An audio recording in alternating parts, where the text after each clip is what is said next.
कसैले हामीलाई थोरै सिकाउँछन्, कसैले धेरै।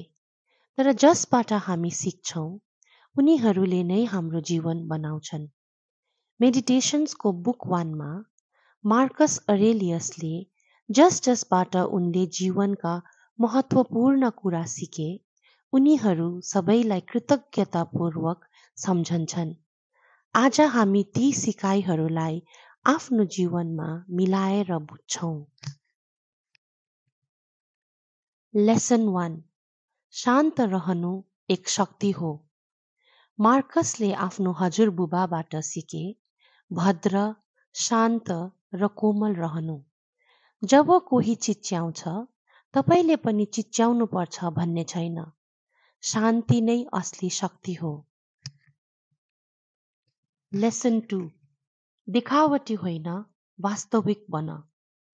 उनले आफ्ना बुबा आमाबाट सिके, देखावटी बन्नु हुँदैन। कामले बोलोस्, मुखले होइन। शान्त सरल जीवन, तर गहिरो सिद्धान्त। लेसन 3, सुन्न सक्ने मानिस, बुझ्ने मानिस।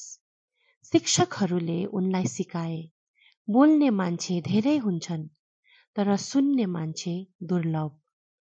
पहिले बुझ अनि मात्र बोल, यसरी बोलाइ बुद्धिमत्ता बन्छ। लेसन 4, अहंकार नियन्त्रित मनको शत्रु। गुरु रस्टिकसले सिकाए, हरेक बहसमा जित्नु पर्ने हुँदैन, हरेक टिप्पणीमा जवाफ दिनुपर्ने हुँदैन। अहंकार चिच्याउँछ, देखाऊ, प्रमाणित गर। तर शक्तिशाली मन भन्छ, मलाई प्रमाणित गर्नु पर्दैन।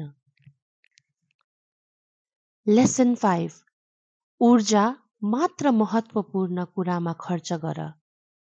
जीवन छोटो छ। गसिप, झगडा, तुलना, यी सब ऊर्जा चुस्ने कुरा। मार्कसले सिके, जुन कुरा महत्त्वपूर्ण छ, त्यहीमा जीवन लगाऊ। बाँकी सबै बिस्तारै छोडिदेऊ। बुक 1 ले हामीलाई भन्छ, जीवनको असली गुरुहरू हाम्रै वरिपरि हुन्छन्। प्रश्न केवल एक, तिमी सिक्न तयार छौ कि छैनौ? छोटो कथा, ठूलो सिकाइ।